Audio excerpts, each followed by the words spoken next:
the first to know in Nsem-Pii TV. Mino Ay3de, former Chief Justice, Yamami Gertrude Tokunu Akwakupimu ewo court to say court enche na pepe yo enye adwuma na maye enikwa say yeswe acting CJ yewura bafo money in ewa bra case no yanka ho asem enwie because case no yede akwakupimu ewo ECOWAS court a yiguso a eka sanso ena ahase nso eyade say court no some of the cases na yema CJ de kokopiemu ewo ho no eyade say they are top pending ni nyina yeni enwie enti se bafo money etimi ekokopiemu ewo committee no anim na se committee no etimi etoto na no wie na afi ye bona atanase se ono ene ye CJ na ECOWAS court edi no ruling etimi eba se baf kwan a ye fa so eyi ye ma CJ no ya anya de a na che court no anye due diligent work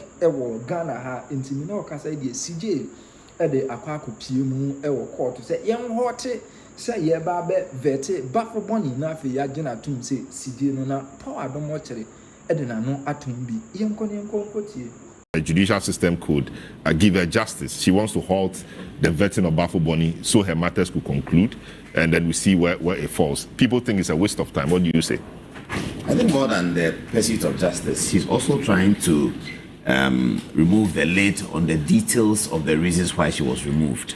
And she wants these incidents to be looked at by Ghanaians and fairly and squarely so that an average Ghanaian can determine whether these are the reasons why you can remove a Chief Justice. That really is one of the legs, appears to me to be one of the legs of this legal action, because in the legal action, she has the opportunity for the first time to detail out the conclusions of the committee and the government against her. And she summarizes it in three beautiful ways. And one of the reasons, three reasons for which she was removed, one of them is that she had an expenditure overdrive. The other one was that she had transferred an individual. And the other one was that she had participated in the nomination of new Supreme Court judges in the manner that the petitioner felt was improper, extra legal. Now, on the first one about expenditure, she makes the point in the legal action that this is an expense. This is a public institution. Expenditures are audited by the Auditor General every year. When the Auditor General audits expenditures of these institutions and there are red flags or there are any adversary findings, such adversary findings are made public, including being made to that entity. So this is a judicial service. She traveled with a family member, and then she was given some money, which is standard, determined by a committee how much is being given. She was given that money. She didn't spend that money. She brought the rest back. The petitioner says that she traveled with a relative instead of traveling with a bodyguard. That's really security. What the petition is saying, that instead of security, because her policy says that she must travel with security, and instead of that she swapped it with something like that. Now, yes, there are people who process the travel, different kinds of people, and the Auditor General, in terms of the imprest that was expended, the Auditor General had an occasion to look at it and ask questions, and the questions were answered. And when the Auditor General asked questions and they are answered, and he's not satisfied. There are ways of dealing with the Sh0ck, etc., etc. So to the extent that the Auditor General, who is the final authority on these matters, had looked at it and had deemed it sufficiently wholesome, she's alleging to the court that the committee ought not to have even been able to look at it without bringing the Auditor General to the committee for a determination of the matter. And in terms of the trial, the Auditor General was not invited to look at this matter. This is the matter. She could have subpoenaed the Auditor General to come. Well, that's where Ay3de comes in with the processes that obtain there. When you subpoena somebody, I don't know whether we're able to mention it. It was a very important somebody from the office of the president was twice subpoenaed to the committee, and both occasions the chairman of the committee will not allow her to speak. She was subpoenaed by Tokonu's legal team. She says she's a senior staffer at the office of the president. And so there were some matters that she said that it is within their domain. The office of the president will know. She was subpoenaed twice and he will not be allowed to speak. So what this writ is trying to do is to show Ghanaians that here you have a Chief Justice. The Chief Justice has expended expenditure of public money. The system allows the Auditor General to look at it. The Auditor General has looked at it and didn't find anything wrong with it. A committee then is petitioned and they take up a matter that the Auditor General has looked at and didn't find anything wrong with it, and they do not even invite the Auditor General to the processes. That's why they were calling for a public viewing of the matter. If the public had viewed the trial, like we do election petitions on television, we wouldn't be sitting here talking about somebody was subpoenaed and I can't mention his name. So that's one. The second one, nature is purely a constitutional. Fair enough. I don't want to go to the in-camera nature. They are creatives. The Georgiana Wood is the reason why we see court on television. The Supreme Court actually ruled against it. No law expressly bars. But fair enough. But the Supreme Court, in the same election petition, ruled against the application for live coverage. The Supreme Court ruled against it, and it was Georgiana Wood who, by a fiat, exercising her administrative authority as Chief Justice, allowed the thing. But this constitutional. This constitutional. This constitutional. Constitutional provision. And you see, Paul, if you can't do in camera, there were people or there are other people who. Fair enough. I don't want to be distracted with the in camera. So the Auditor General's one is one. Two, the Chief Justice in her administrative capacity runs the judiciary. She's able to transfer and retransfer and readjust and reassign people in the judiciary. She's able to assign all kinds of people from the lowest to the highest. She's able to transfer Court of Appeal judges from Accra to Kumasi and to Koforidua. The Supreme Court sits only in Accra, and therefore you can't transfer Supreme Court judges. But if the Supreme Court were sitting in Kumasi and other places, she would have been able to transfer them. Yes, a petition that comes to the committee says that the Chief Justice has transferred somebody, and that becomes a subject matter at the committee that she has exercised her administrative authority. Now, under the 1992 Constitution, who is this somebody? Somebody was working in the office. Yes. I'll come to that. Why this issue of transfer even came up. Under the 1992 Constitution, the authorities like the President's Chief Justice and all of those people, discretionary powers. Yes. And there are so many discretionary powers in the Constitution. So in Article 296 of the Constitution, discretionary authority granted under the Constitution is regulated. Yes. And Article 296 says that discretionary cannot be exercised capriciously, whimsically, and all of that. Fair enough. So when the Chief Justice power of transfer will be considered as a discretionary authority. Now, the provisions of Article 296 in terms of how discretion is applied to make a determination on whether it has been whimsical, it has been that, it's a judicial decision. To make a determination that a discretion has been exercised contrary to the provisions of 296, it's not a quasi-judicial decision, it is a judicial finding that ought to achieve that. Forget about that. This particular transfer, even if you can assume that it's whimsical and therefore you can say that, oh, CJ saw the guy and said that, I don't like your face and transferred here, and then you can make a case out of it. This particular transfer is very unique. It was occasioned by the trial of Jachi Kwesen. Now, during the trial of Jachi Kwesen, it was found by the judge and the registrar of the court that it's a whole section of the transfer, the data, the record, the whole section of the text, the report of the court had been deleted. And so immediately red flags were raised and meetings were called. The National Signals Bureau were asked to look at the computer system at the court and make a determination as to who could have been responsible for this. The National Signals Bureau made a finding and had names in the finding. This transfer was occasioned by the findings of the National Signals Bureau. How then can anyone say that such a transfer should be captured within discretionary authority and therefore within the provisions of Article 296, and it must be a quasi-judicial committee that makes a legal finding on the violations of Article 296? How can you say that? So this one other thing she's bringing for the public to look at and determine that this is why your Chief Justice has been sacked, because he occasioned the transfer because somebody was said to have deleted court document of the Jachi Kwesen trial, and when she said this person is therefore transferred, they said that they are coming to a committee to come and look at it and then they will sack her. The other thing she did was this allegation. This is the last one. The allegation has three things. The last one is allegations that she had participated with President Akufo-Addo, suggested names somehow of persons, or rather to suggest names of people to go to the. So that was contrary to the law. Contrary to, yes. The Ghana Bar Association, ought to have known the Ghana Bar that was in the route. The Ghana Bar Association testified before the committee and indicated how it happened and gave it a clean bill of health. The Ghana Bar Association testified before. Because the allegation includes the bar. In the allegations that went before the committee, that's the reason. The allegations includes the bar. Now, the law says the judicial committee or judicial council shall nominate judges of the Court of Appeal, etc., etc. In the case of the Supreme Court judges, the president sends a list to Parliament. If the president consults me, no, the list that sends to Parliament would have gone through some processes. The parliamentary one is the final. But if Senor Jose is president and I come to him and I say that, are you making nomination for the Supreme Court? He says, oh yes, I am. But don't kill me quick. Wait, presidency. I don't have a UP party. No, hold on. And then I said that, Salom has done 30 years at the bar. Yeah. You remember Salom from CTFM? He says, oh yeah, I do. He said, so he's done 30 years at the bar. He's at the Court of Appeal. I think you should consider him. And then Senor Jose picks that and somebody hears the conversation and says that this was written. This was written. It was detailed. It was an argument, for the administrative powers and actually show clear signs of influence. But the point really is that it's not encouraged by the Constitution. She could have used the proper route. Yes. Should have gone to the judicial. To herself powers that she doesn't have. No. So I'm happy that you didn't talk about the expenditure. You didn't talk about the You didn't talk about the transfer.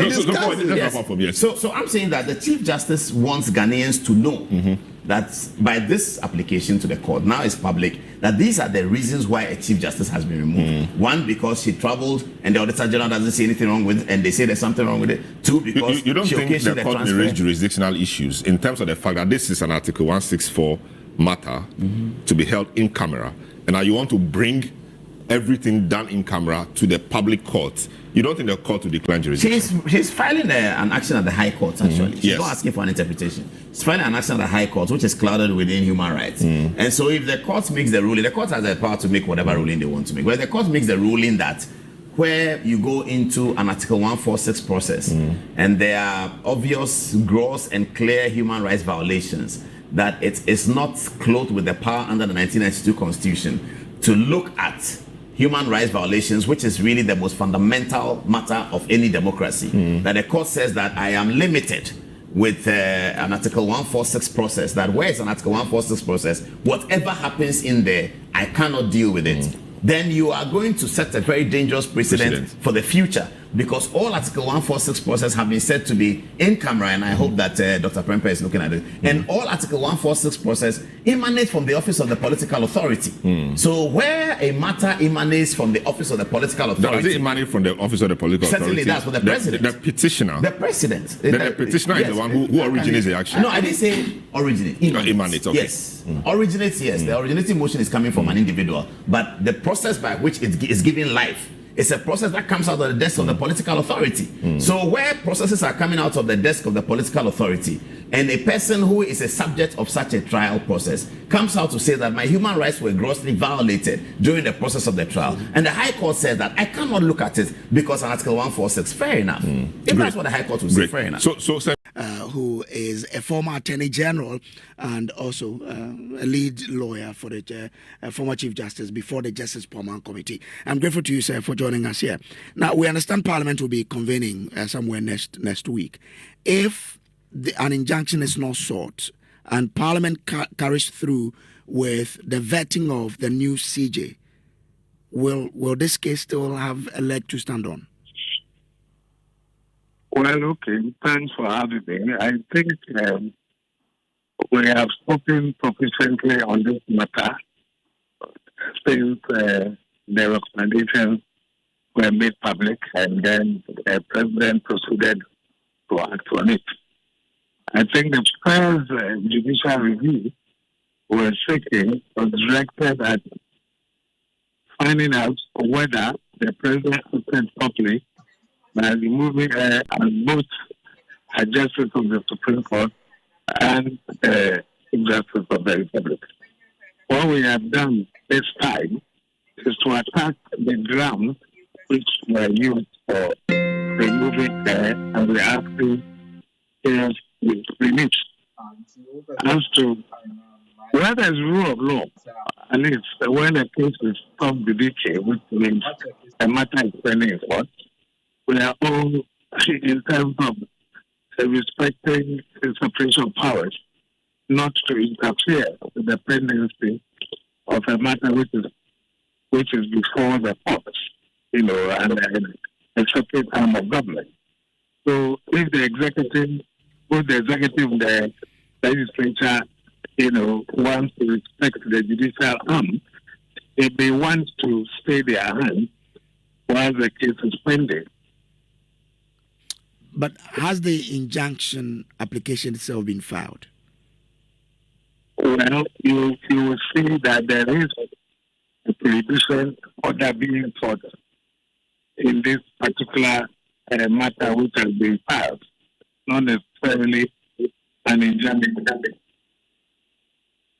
But so you're expecting Parliament to, based on this, to probably stay till this matter is heard? In a country of rule of law, the three arms of government are equal, and they want to respect the boundaries of authority exercised by each of them. And therefore, one would have thought that when a matter is pending, both the president and the legislature would want to restrain themselves and hold on and allow the court to determine the matter. I produced a judicial review application, and when the state files, the parties can rely on the statements of faith, and the judge can then rule without necessarily taking evidence, which will take a very long time. So I mean, if they want to respect the boundaries of authority, I don't think anything, prevents them from doing that. But one of your reliefs earlier, the Supreme Court said clearly that it's difficult to injunct one arm of government. What still gives you that assurance that this relief you are seeking for could probably be granted? This is a major and a substantive matter. It is not an interlocutory. You are rather introducing the interlocutory aspect. So it is that interlocutory aspect that will be problematic if anything at all.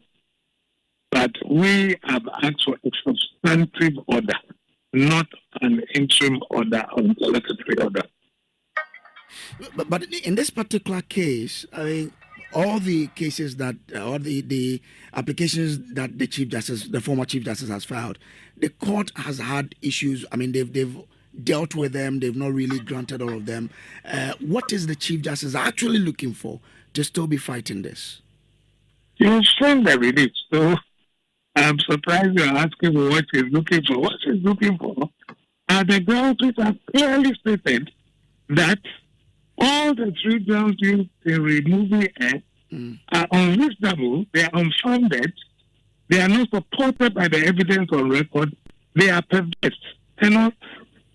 So, I mean, the grounds are well stated. So why are you asking me what is he looking for? Because you should know from reading it. And you had somebody who read everything to you before we came on to do this special. I get it, yes. Well, I'm sure you pretty well know.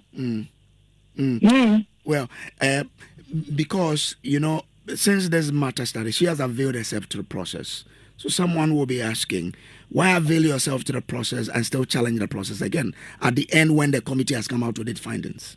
Oh, thank you very much for asking that question.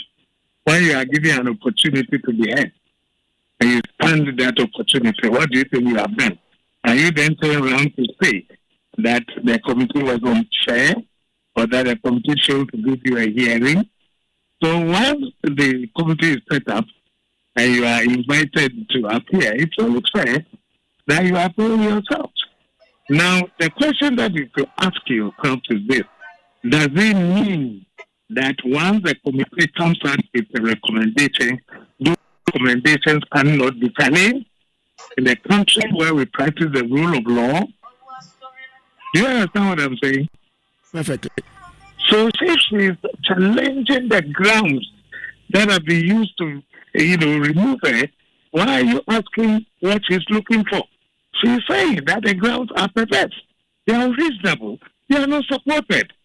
I mean, how can a Chief Justice who is the head of a judiciary be told that if she transgressed a worker, that amounts to a stated misbehavior?